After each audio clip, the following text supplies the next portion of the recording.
This icon with a graph. Yeah. So if you pick it up, then there will be a list in the database of your data. Click on the first one, Control Shift, and the last one. So it will take all of them, and with arrows to the left.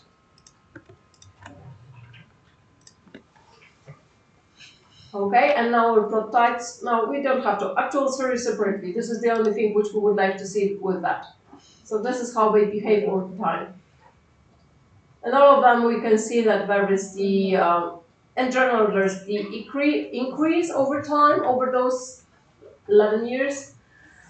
And then we've got the COVID period. In some cases, this is more pronounced, in some others it's less pronounced. But yeah, all of them are obtaining a drop in some point in time. Yeah. Sorry, Professor, could you repeat?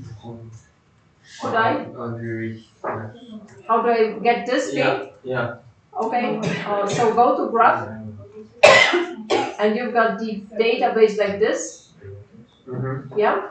Have you loaded the data here? Yeah. Okay. So you've got the database like this. Click on the first one. Control and Shift on the on your top. SPA. SPX. Okay. Okay. Start with SPX. Control Shift with your left hand. And then choose all. Nikkei. Yeah, and go here and actual series separately. Yes? If you will move a bit your screen to my side, I will see it. Okay, and now the tab on the bottom, the second one. Oh, okay, yeah. Good, nice. Everybody there have it? Yeah, all of you?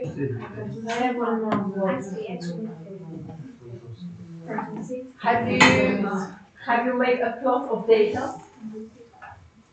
Yeah, you did. Okay. You did. So go back with this and read the data with double click here. Double click on that. Yeah, and now I've just nice. Good. Thanks. Okay. The next step, returns. So we go to the data set. Now you can see that your data is under data and graphics is under the graphics catalog. Okay? So go to data back. We will go to calculator.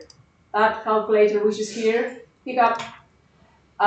Again, we will have SPX, Ctrl Shift, Nikkei. So all of them. And the function which we will use is this dlog function. So pick up this dlog and then make OK for all of them. It will be renamed like DL. You can see it here, you cannot see it here. And that's it. Close that. So now you will see the returns for all of them. Yeah? Also, good? Everybody? I need the confirmation. We should have some kind of flags or whatever. Thank you. Good.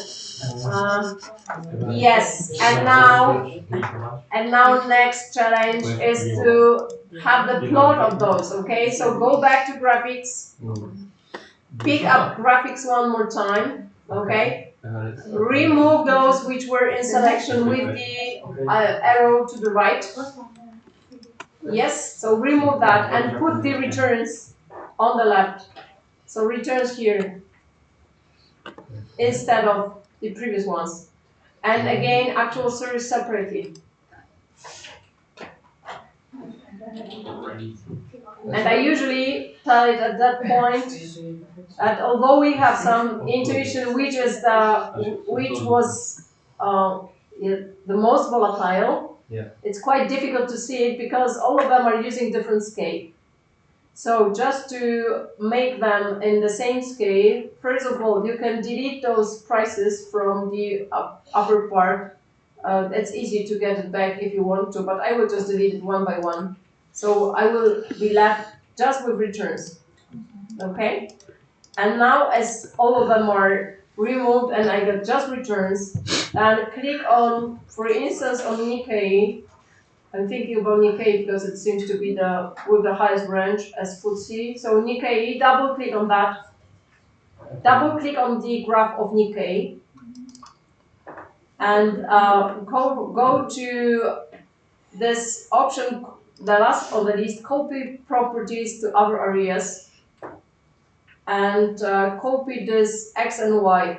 So all the graphs will have exactly the same X and Y as Nikkei. Done. Okay? So in all cases, we start with 0.2 and we end up with nothing, or a value which is minus 0.2 probably, like this. And now it's a bit easier to see which of them were more volatile than the others, okay? Or for which those drops in COVID period, you can see that here it's almost not captured in IBEX and cacao. So this is like, yeah, perhaps this -2 is not enough. So one more time, yeah? But making this is just for us to see like the waves, right? Because it's not right. Like the y-axis, the value is not right. Like here, the mean is 0, right? Mm-hmm. But in the other before, we didn't have all of them with mean 0. Yeah, basically we're looking. No, this is just for. We want them to be comparable. Yeah. The waves, right? Yeah. Why do you say waves? Waves? Waves like the volatility. Okay. But before there were. Here is all 0 mean. All of them were 0 mean. Yeah. The 0 was working. Changing over and that. It doesn't. Yeah. It's just the range of values which are presented on the graph. Sorry. So for each of them, it's just it makes it in a range from minimum to maximum plus something. Okay. And as I did what I have done, now I have cutted some of those observations here. So this is not enough. So go to Nikkei one more time. And to correct what was wrongly done, area 6 layout, if you will go to this, extend that, you will see that there are word coordinates, and here make it like set y checked, and on the bottom we may make it like minus 0.22, would be allowed, but so make it in the top 22 as well, just to have a symmetric thing. Okay, and then go to copy properties to other areas, and y is enough because this is this y. So apply and then you will see. It's not IBEX is Yeah. Still. Maybe 30.3. 22 and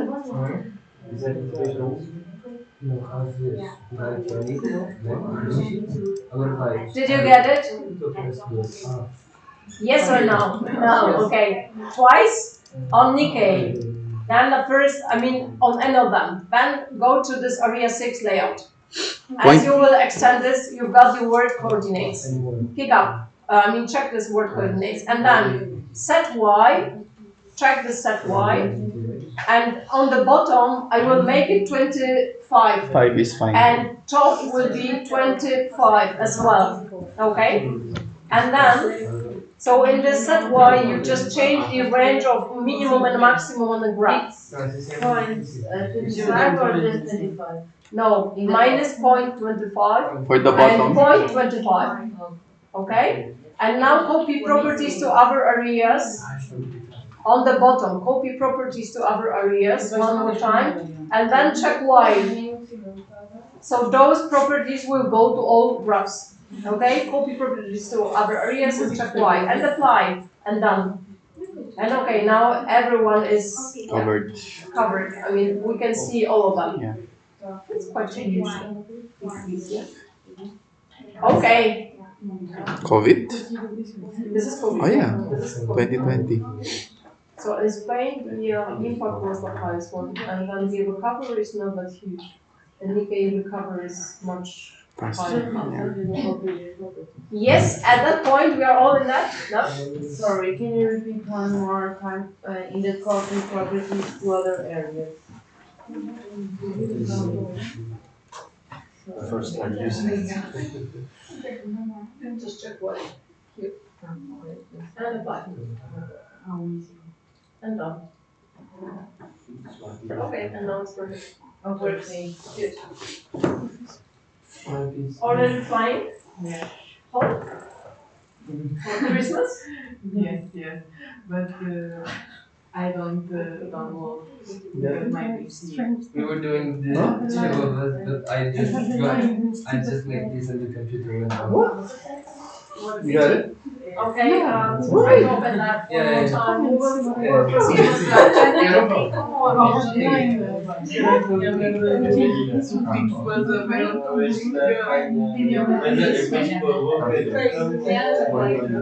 Yeah, no problem.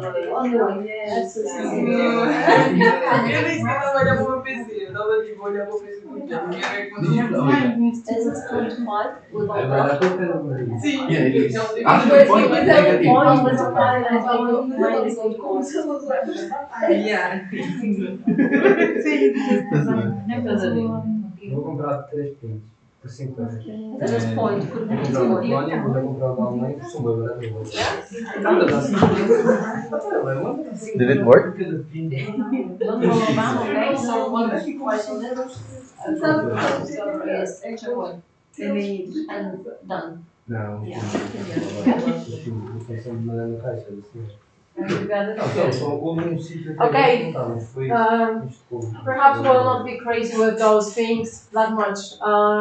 We've got those returns, and as you already know how to do this, we can go to graphics, and I will just show you the all plot types, let's say, opportunities which are behind that. So if you will go to all plot types, you can also get the time series properties and distribution, and these are those two which we are usually using. So go for time series properties, and check, apart from ACF, check PACF. Okay, so we've got ACF and PACF and plot. And also go to distribution and make this normal reference here, extra, and plot. And cancel, and you will see, oh, I don't like it. In my case, it's not presenting in a way I would like to see that. Isso foi well.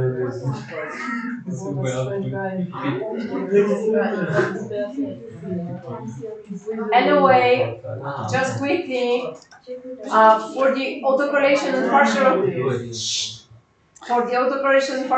autocorrelation, just to have a kind of information if there is any linear dependencies. And actually, in all of these, SPX FTSE has some linear dependencies. So perhaps it would be nice to take it into account later on. And with distribution, it's clear that they are not normally distributed.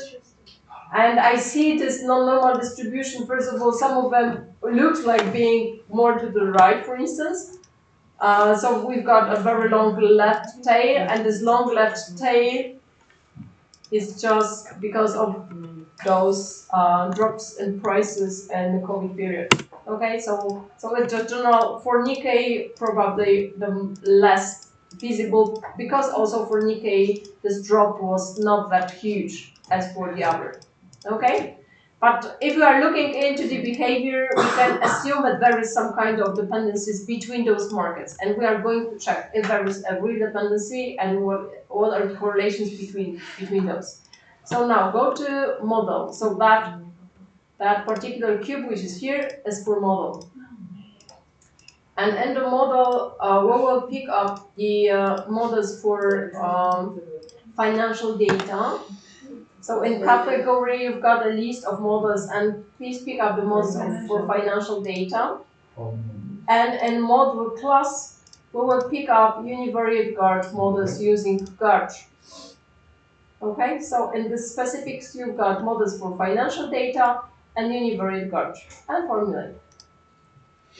And now, as this is univariate GARCH, so we are able just to model one of them. We will go for this SPX. Okay, so check the returns of SPX, not the prices, and okay. And then in Arfima, I suggest to apply just AR1. So AR1 would be the specification of the conditional mean equation. And then in GARCH, we will apply this 1-1, the plain vanilla GARCH. With GARCH as a model, And then the only thing at the end, please check the distribution. The skewed student is what I would suggest. Because we've got both the long tails and a little bit of skewness to the left. Okay, so this window, we have AR1, GARCH11, GARCH model, and the skewed student as the distribution. And okay, and okay, and okay till the end. So this is something what I assumed recently, last week, but you will provide on your own. We can quickly check if everything is fine with that. So with parameters, this AR is significant. With the you probably don't see anything. So okay, so AR1 is minus 0.18. These are the weekly data. So last week multiplied by minus 0.18, and we've got, let's say, the prediction of what's going on. This week, Arch is 25, Arch is 65, which means that we've got a huge impact of the jumps on the market of some innovations. This alpha one shows us what it's a square of innovation impact on the volatility, so it's quite huge, over 20%. And that beta from the other side is quite low with 65. Both are significant. And both parameters in sum are within 0-1 range, which is nice and good. And now we've got the parameter for asymmetry, so there is this negative asymmetry, significant, and degrees of freedom like 7.5, which is nice, good. So seems that the model is quite okay. Now we go to the test menu, and in test menu we will pick up both tests and graphical analysis. Okay, test menu is the last one, the last cube which is at the end. And please check test and graphic analysis. And okay. And in test, what we will be interested in is the box pairs on standardized residuals, sign bias test, arch effect test, Niblon stability test, and adjusted Pearson high score, goodness of fit. That's it.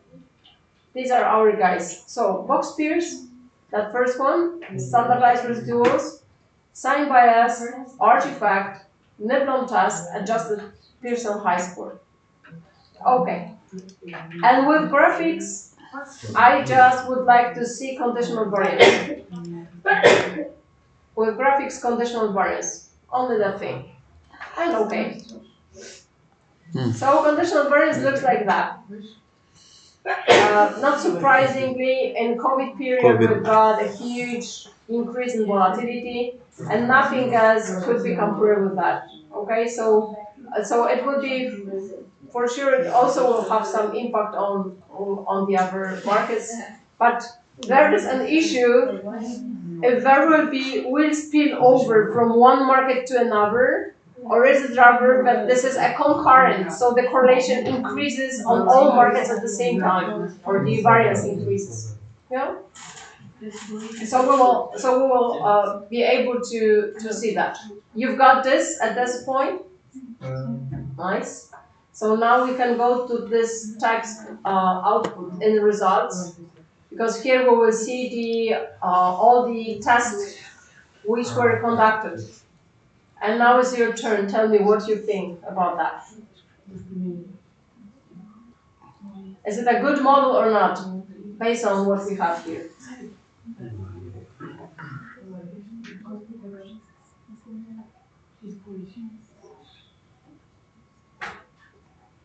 Not yet.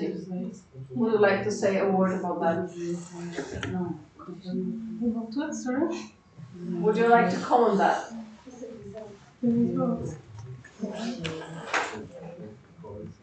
It's all good, right? I mean, no asterisks. Immediately. I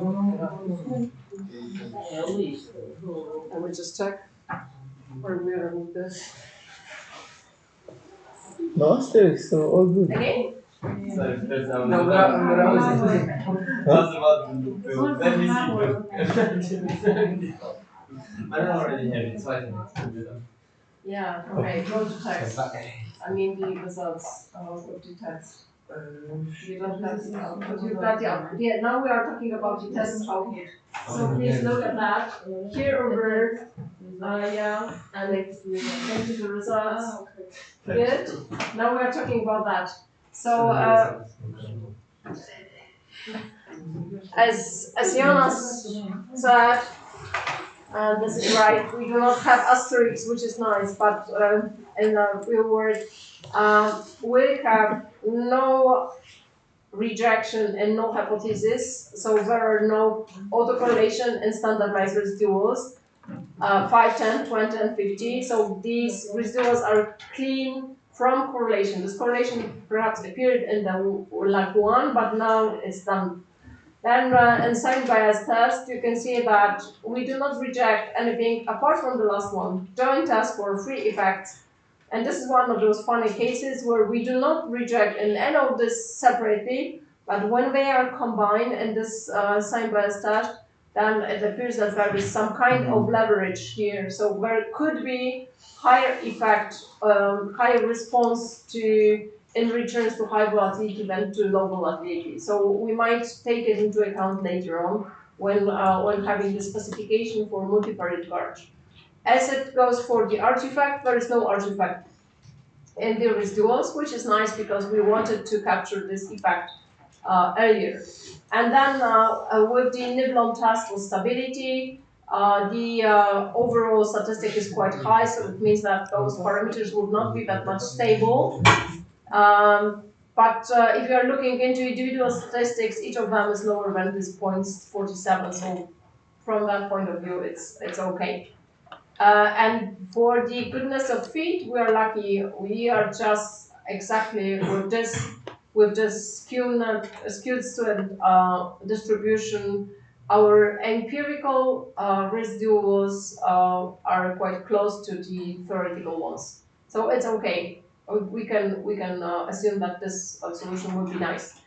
Actually, in a multivariate gauge approach here in Oxmetrics, we are not able to use skewed student T distribution. So we will apply student T and the one of those models with asymmetry. Okay. So now we should make exactly the same with all the series which are in the database. If we are going to check the spillover between all of them, and just to check if all these gauge models would be nice. But we have already lost a lot of time for other things, so we'll go directly to the mGuard specification. So go to model, and in the model class we will apply the second one, the multivariate gauge models using gauge. Okay, so pick that one and formulate. And again, we need to indicate those series. I will perhaps try from the beginning with those which are in the, I'm just wondering if 6 would be not too much. So perhaps we'll focus on the European Union ones, okay? So Cacao, GARS, and IBEX. Those 3 in the beginning, okay? To the selection window and okay. I suggest to use CCC model because of some funny things in this model which might be applied. So we will use the conditional constant correlation model, okay? Which means that we assume here that the correlation is fixed. I would prefer to see that this is not fixed, but we'll be able to check it later on.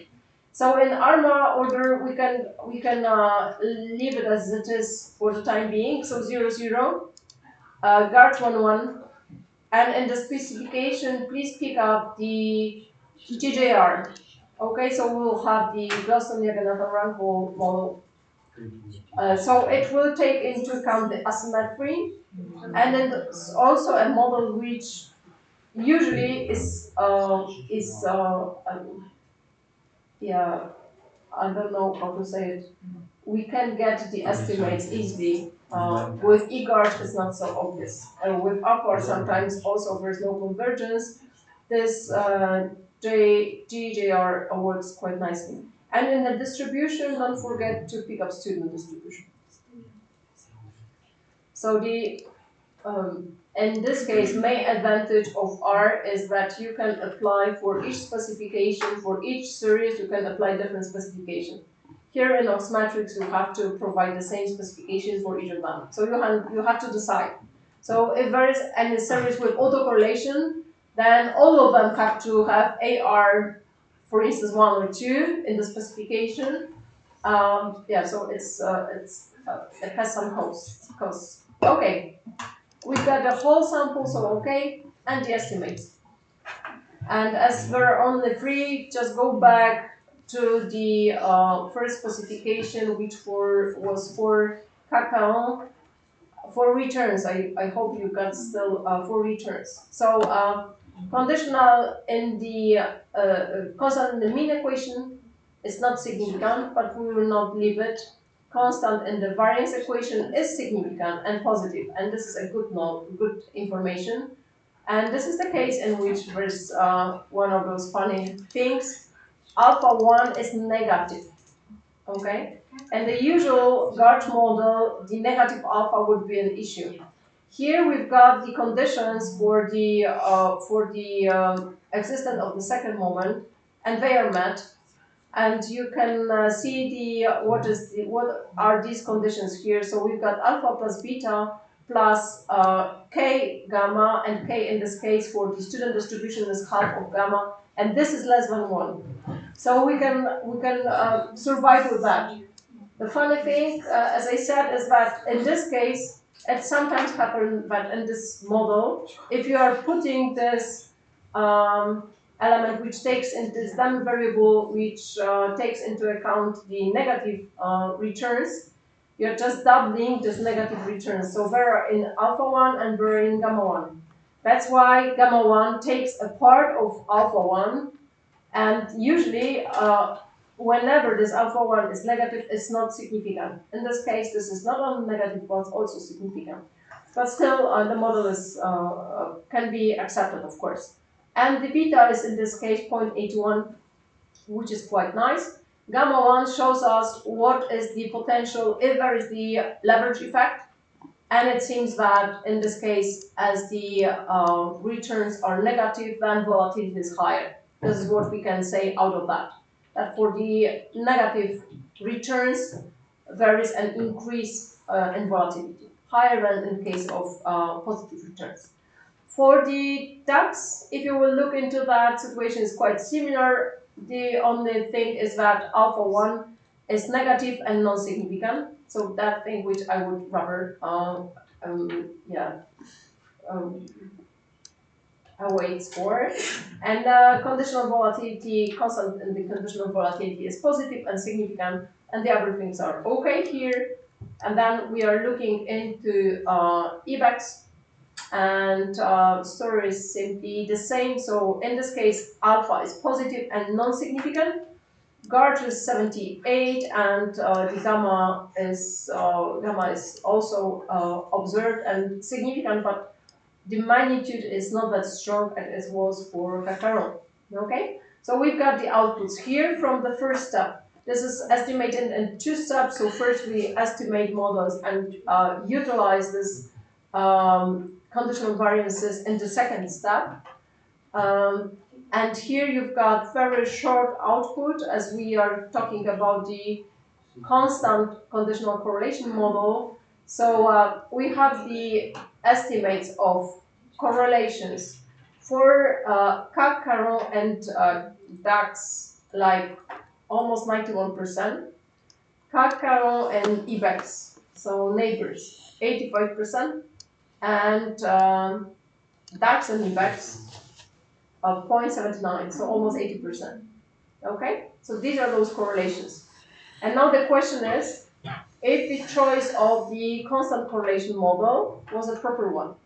And just to answer that, go to test menu, and we'll make some tests and we'll make the graphic analysis as well.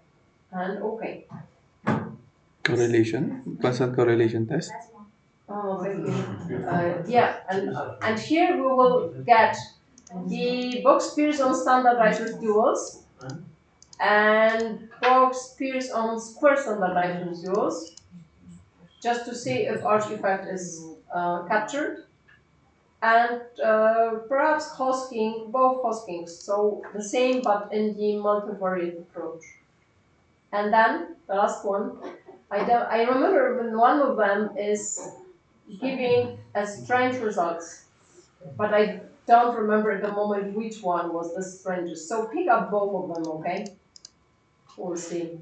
Sometimes they have the same suggestion, and the result is the same. Sometimes they have different results, and I remember that I just had some doubts if this is properly conducted here. Okay. And with the graphics, what I would like to see would be the variances and correlations. Okay? And okay. And then to get this, you have to, again, make them blue, all of them, with control tab. Control shift. Could be just control. Right. It was about variance and correlation, and for all three series, and you have to make them blue here. Okay, so with shift, with a control, sorry, with a control you can underline that. And okay. Yes, this is not a mistake. We have been estimating CCC model, constant conditional correlation. So she or it is really constant one, okay? You can see what are the constant correlations. So in this case, making the graph is not very, let's say, informative.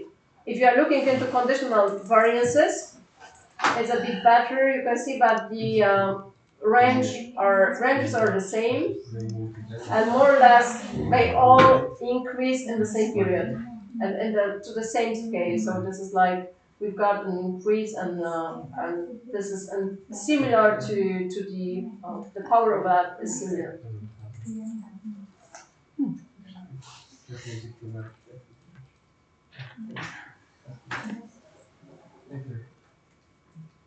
Are you already with the Excel in Oxmetrics?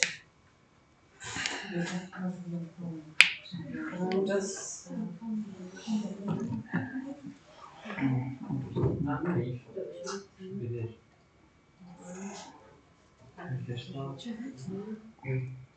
no, we haven't done so many. It was just 3 of them. No, but I did already.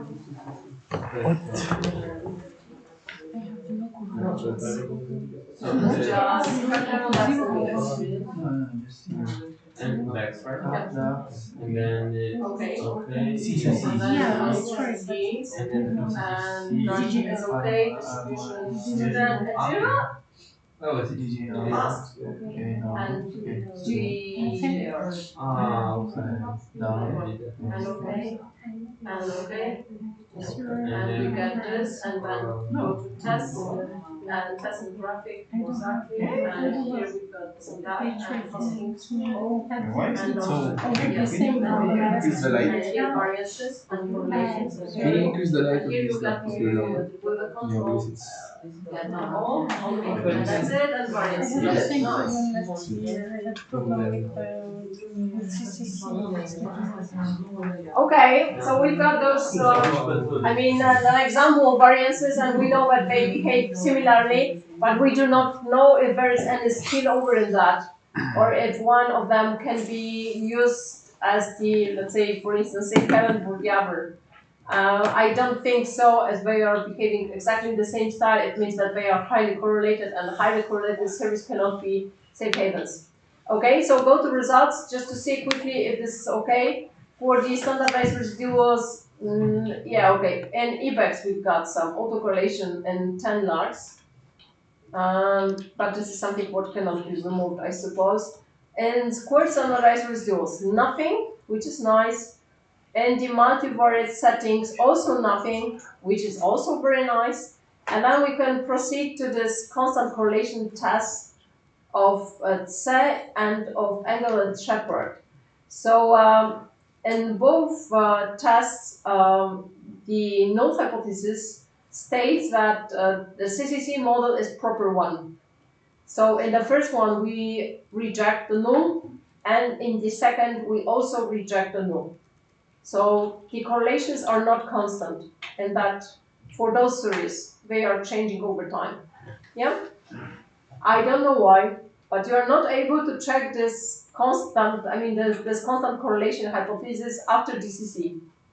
Perhaps it's just, yeah, if you make DCC, then there's no need to check if the correlations are not constant or whatever. So now we'll estimate the DCC, okay? So go to model, formulate, and based on what we have seen here, we will estimate DCC, and this could be this DCC of angle. And okay. And the other things are the same. So DCC of angle and the same things later on. Model. Yes. And this time, the first step will be exactly the same. Yep. Sorry, Professor, you changed from CCC to? DCC angle. Okay, DCC angle. Okay, thank you. So the first step, so-called first step, will be exactly the same because we are estimating the same models. We just do different things with the residuals and the conditional values later on. Okay. So this time in the DCC output, we have not only the constant correlations, but we also have the process which drives those correlations with alpha and beta. Okay, and you can see here that both are significant, both alpha and beta are significant in the range 0, 1, and with the degrees of freedom close to 8, which is nice. So seems that the model is okay. If we will go to test menu, again, I will just focus on this graphic analysis because I do not expect and test something different than before. But go to graphic analysis and now check the conditional correlations as before. Okay, for again, we have to indicate which series we are interested in. Okay, and this is like that.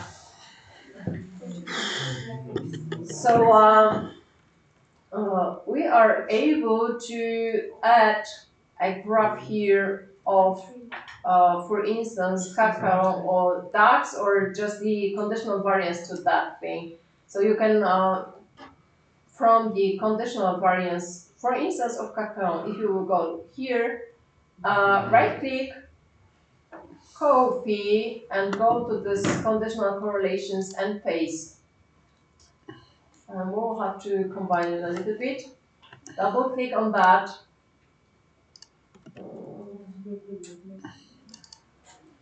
Is it possible to do or not? Let me just check. This is with the line. No, probably I'm wrong about that. Go back. Maybe We'll it's make just too it small. separately. Not this. I was just checking if you are able to make it like the two scales, but probably as I'm just hoping that there might be such a solution. But okay, forget it. More or less, this conditional variance increase exactly here, and you can see also the correlation increase. Should So- we should we change the y-axis for everything here Oh, we could do this. Yeah, we can make it just to see measurability? how much they are really time varying. We can, but have it in mind. We've got 0.6 here, so perhaps the last one. 0.5? Yeah, toward the. Let's make it like the bottom is okay. Top could be like 1. And then copy properties to other areas, and then we are done with that. So you will see that, in fact, the correlation, which is mostly, the highest variation in correlation, in fact, is for those which are correlated with EBEX. Although if we are looking into these conditional variances, EBEX is not different from the other guys here. It seems to be exactly I mean, very similar. But those correlations here are more, let's say, have more propensity to change over time than the correlation which is here, okay? That one between Kafka and DAX are quite almost stable. And in all cases, we've got this increase in correlation starting from, so COVID started in March, so the third line here would be March, so you can observe a huge increase in correlations, and it will decrease after some time.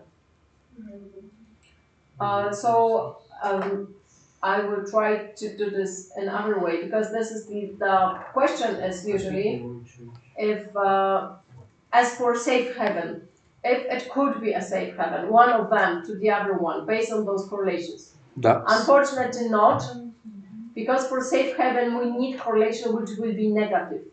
And none of them is negative. Okay, so this is not the case. There will be no safe haven. We can try to minimize risk of a portfolio which consists of those three assets instead just of having one.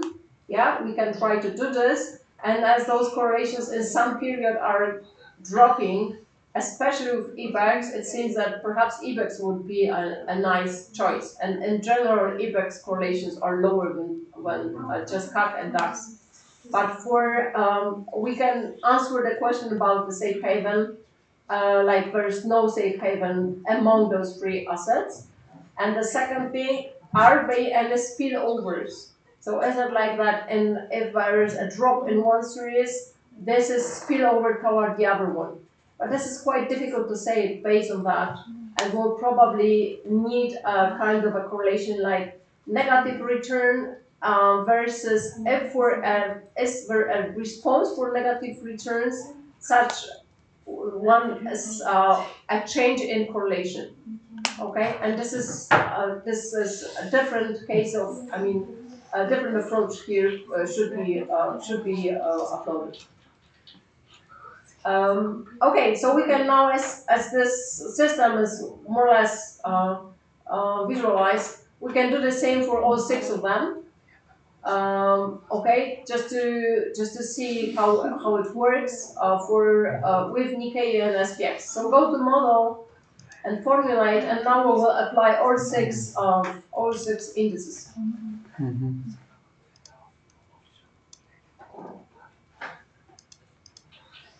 Okay. Okay, and exactly the same, so we can go quickly with that. TCC and go? TCC again, yeah. As those 3 requires to have dynamic conditional correlation, then we have to have dynamic conditional correlation.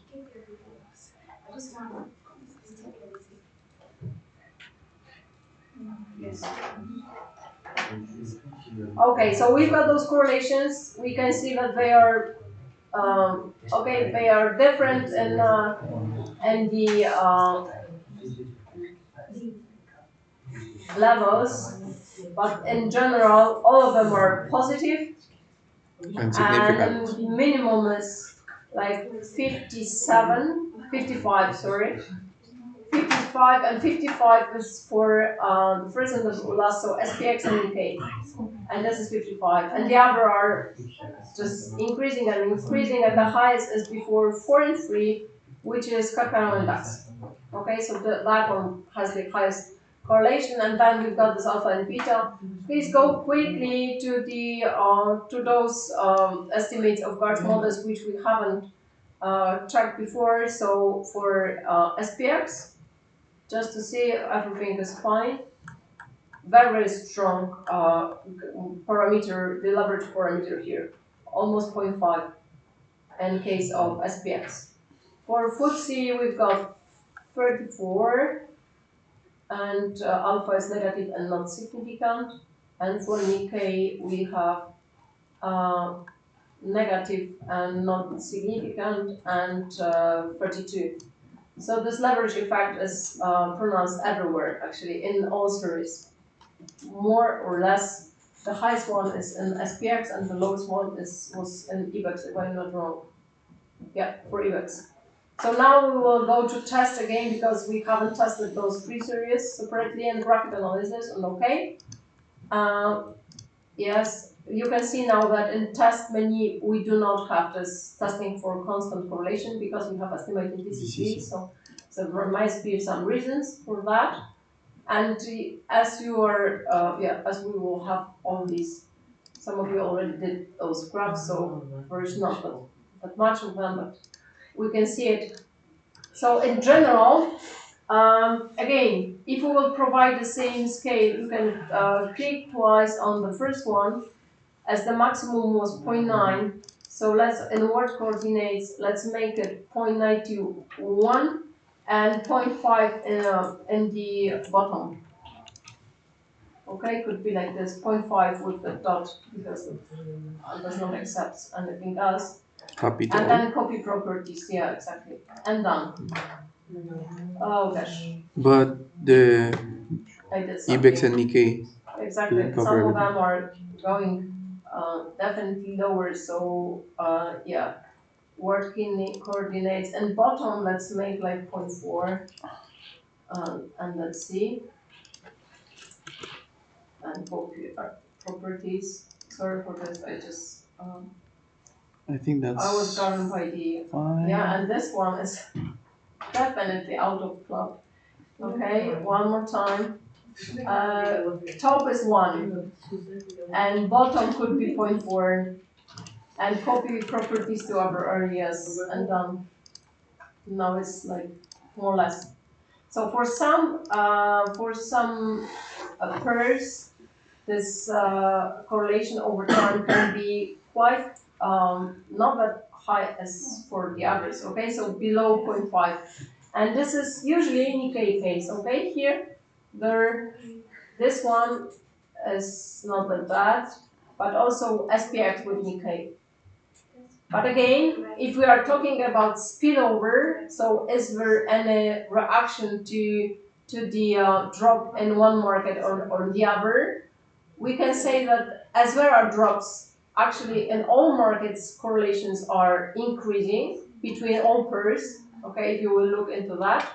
Even for this Nikkei, in which we observed that the reaction to, I mean, the negative return was lower than the positive return in absolute terms. But even if a reaction was less serious, the increase after the COVID period is quite significant. So we can observe it without in all cases. Perhaps in some like Kakao and IBEX or Kakao and DAX, they are not very much. I mean, the numbers are not that huge. But here we got a proper let's say peaks, and then it comes to the question, as we are using this correlation between SPX and Nikkei. That one takes into account returns from day which ended in Japanese market, and the American one didn't start it yet. So in this pair, we could also consider Nikkei T+1 and SPXT. So for this pair, it would be nice to see different directions. So what happens if we assume that American market looks back into what happened on the Japanese one, and then on the next day, what is the reaction of the Japanese market to the changes which happened a day before on the American one. Okay, so we can combine it in two different ways. As a matter of fact, something what happens on the American market when the European markets are already closed will have the effect on the next day. So SPX versus the European markets is more or less the same. Yeah, we also could consider the change in time. So let's make it perhaps once. We will just separate Nikkei and SPX for that case. So formulate, clear it, and pick up SPX and Nikkei. So now it would be like Nikkei ends up and SPX reacts to what happens on the Japanese market. Okay? model and TCC angle and the same framework as before and OK toward the end. So the coefficient is 55. We don't have to look into the specifications because we have done it already. SPX and Nikkei only. And in Tasmany, just focus on the graphic analysis and on the correlations. Okay, conditional covariances, we can skip it because we have seen it before, but correlations for those two. Okay, and now say that, or we don't have to say that, we should be able to survive with that. And then, if you will go to the data set, and in the data set, we will make it Nikkei with respect to SPX from the last day. So we need SPX from, how to make it? This is on the One, lag 1. Lag 1, but lag 1 in which direction? -1 or +1? Nikkei +1. Yeah, +1. Yeah. Okay, so go to calculator, pick up Nikkei, and so underline Nikkei, and make the log value, and the log will be like -1. So this will be a lead kind of thing. Okay. And Professor, yeah, it's like lab, right? sorry? I mean that which function I'm using? Log. Lab. And instead of having like 1, I have like -1.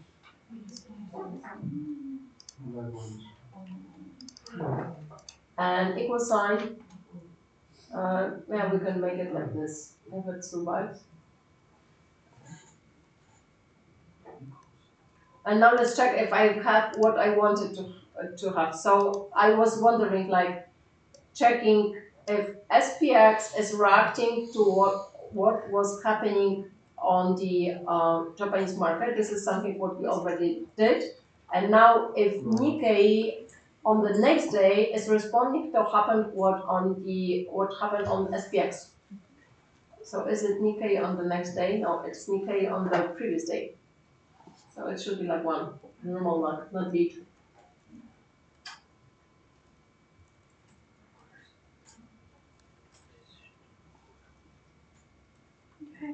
Oh, it should be okay. This is like, Yeah, I think it's lead. this is lead? Yeah. Is it okay? So I've got for instance, like here on 13th of November, I got this SPX, and I want this SPX to be related to the Nikkei from the next day. And I have now not next day, but the previous day.